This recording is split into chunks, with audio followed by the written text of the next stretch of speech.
Episode 3 dimulai wali kelas mendekati Sekyong dan memintanya untuk melindungi Yihon dari para pengganggu. Pada saat yang sama, Yeon berada di luar dan menghajar para pengganggu.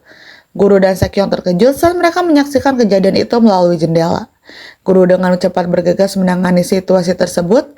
Guru tersebut sangat mengkritik Jaemin dan teman-temannya serta berempati pada Yihon. Setelah berdiskusi dengan gurunya, Yeon mendekati Jaemin dan anak buahnya. Tapi mereka tampak tidak takut diusir. Malah, mereka tidak peduli untuk mendapatkan ijazah SMA dan Yihon sadar dia harus menghukum mereka dengan cara lain. Jika mereka dikeluarkan atau dipindahkan ke sekolah lain, mereka akan menindas anak-anak lain. Mereka terus melakukan kejahilan mereka meskipun Yihon baru saja memukuli mereka. Ia memutuskan akan mengawasi mereka dan memastikan mereka lulus.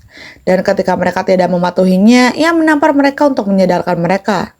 Tak lama kemudian, ia berhasil membuat para penindas itu patuh dan siswa-siswa lain terkagum-kagum. Sepulang sekolah, Yihon menyusun daftar tugas yang harus diselesaikan sebelum Yihon yang asli dapat kembali. Tugas utamanya adalah menghadapi para pengganggu, diikuti dengan melindungi ibunya, lulus SMA, dan menjalin pertemanan. Sementara itu, Sekyong yang masih curiga dengan perubahan Yihon meminta bantuan ayahnya untuk tes DNA. Dia tercengang saat hasilnya membuktikan Yihon bukan penipu. Pada saat yang sama, Yeon mengkonfrontasi Jaemin, menuntut kejelasan tentang hubungannya dengan Sekyong sebelum kecelakaan. Jaemin terkejut saat mengetahui bahwa Sekyong adalah orang yang melaporkan perundungan tersebut. Tampaknya Sekyong menyerah untuk membantu Yihon karena kegagalannya untuk mengungkapkan kebenaran tentang perundungan tersebut. Di tempat lain, Dongsu mulai mencari ibu Yihon. Berdasarkan percakapan dengan Jongchul, mereka merencanakan sesuatu yang besar dan membutuhkan banyak orang untuk membantu mewujudkannya. Dimanapun misinya, Dongsu berpikir itu akan membantu geng tersebut keluar dari wilayah mereka dan mendapatkan kedudukan yang lebih baik di antara geng-geng lainnya.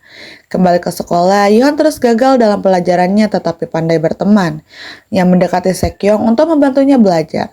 Sekyong mengiyakannya ketika Yihon berhasil menyelamatkannya dari situasi sulit dengan Jaehoon. Yihon juga mulai mendapatkan popularitasnya setelah memenangkan pertandingan bola basket melawan Jaehoon. Suatu hari dia terkejut karena Yihon tidak ingat dia alergi nanas. Untuk menguji teorinya, dia tidak menghentikan Yihon untuk memakan sepotong kue nanas. Segera Yihon mengalami reaksi alergi dan dilarikan ke rumah sakit. Setelah sadar kembali, Yihon bertanya-tanya kenapa asisten rumah tangga tidak memberitahunya tentang alerginya. Namun tiba-tiba, Sekyong meminta maaf sambil menangis kepada Yihon. Ia yakin bahwa ini tubuh Yihon namun tidak dengan jiwanya. Sekyong merasa Yihon ini bukan yang asli. Meskipun Yihon tidak menjelaskan apa yang terjadi, ia berjanji pada Sekyong bahwa ia akan memiliki kesempatan untuk menebus kesalahannya. Ia meminta bantuan Sekyong sampai hal itu terjadi. Sekyong setuju untuk membantu dengan syarat Yihon yang asli kembali. Keduanya mulai dengan fokus kepada studi mereka. Kami kembali ke Dongsu dan Jongchul dan misi besar mereka. Untuk membantu anak buahnya, mereka memilih memberi Jaemin kesempatan bergabung dalam geng setelah Dongsu tidak bisa bergabung dengan anak buahnya karena kejadian tak terduga. Jaemin yang bersemangat dilempar ke dalam mobil dan mendapati dirinya sebagai kaki tangan dalam upaya penculikan di rumah Yihon.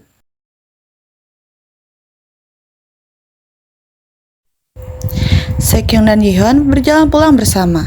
Sayangnya, saat mereka tiba di rumah Yihon, mereka mendapati penculikan sedang berlangsung.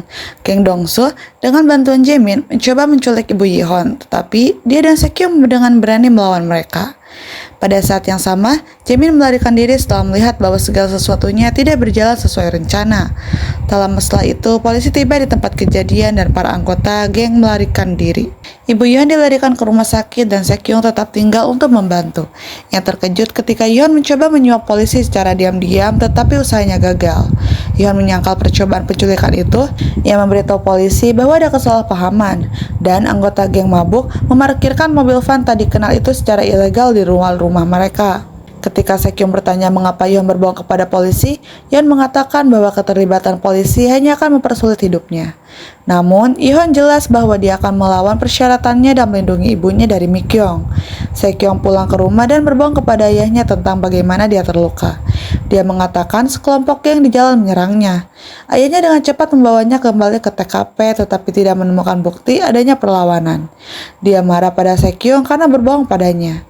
Dan anak itu pingsan karena stres mengantisipasi hukuman. Sekyong merasa tidak berdaya, terutama setelah melihat bagaimana Yihon melindungi keluarganya dan orang lain. Sekyong tidak bisa tidak mengagumi temannya dan merasa sedih karena dia tidak bisa menyelamatkan dirinya sendiri. Sementara itu, Hyun mengalihkan perhatiannya kepada Mikyoung dan mencoba mencari cara untuk menghubunginya. Sayangnya, wanita licik itu bertindak seperti ninja, sehingga sulit untuk menghubunginya. Dia memiliki nomor telepon yang berbeda, dan Hyun tidak bisa begitu saja datang ke perusahaan dan menuntut untuk menemuinya. Sementara itu, Hyun menyewa penjaga untuk melindungi ibunya di rumah. Di tempat lain, Kang Dongsu bertemu dengan Mikyoung dan memberitahu dia tentang misi yang gagal. Dongsu berjanji untuk menyelesaikan pekerjaannya dan memberi pelajaran pada Jaemin karena meninggalkan geng tersebut selama misi. Berbicara tentang Jaemin, dia merasa dia dalam masalah dan bersembunyi. Gagal menghadiri kelas, malamnya dia bertemu dengan Sekyong dan memperhatikan bahwa Sekyong telah menggigit kukunya. Dia mulai khawatir Sekyong mengalami masalah di rumah. Mereka menuju ke ruang belajar sebentar dan istirahat. Saat istirahat belajar, Sekyong menjelaskan dia berbohong kepada ayahnya untuk melindungi Yihon. Yihon meminta maaf karena telah membuatnya mendapat masalah. Untuk menghibur Sekyong, Yihon memberinya beberapa pelajaran bertarung. Kembali ke rumah Sekyong, ayahnya mulai menyelidiki Yihon dan memutuskan bahwa ia bukanlah pengaruh yang baik bagi putranya. Malam semakin larut dan Sekyong membawa Yihon pulang. Mereka terkejut saat mendapati Jaemin mengintai. Jaemin berharap untuk mengetahui apakah penculikan itu dilaporkan dan apakah polisi mengejarnya. Ia terkejut saat mengetahui bahwa Yihon tinggal di sana. Yihon dan Sekyong membawanya ke kafe, tetapi Jaemin menolak mengakui alasan sebenarnya mengapa ia mengintip.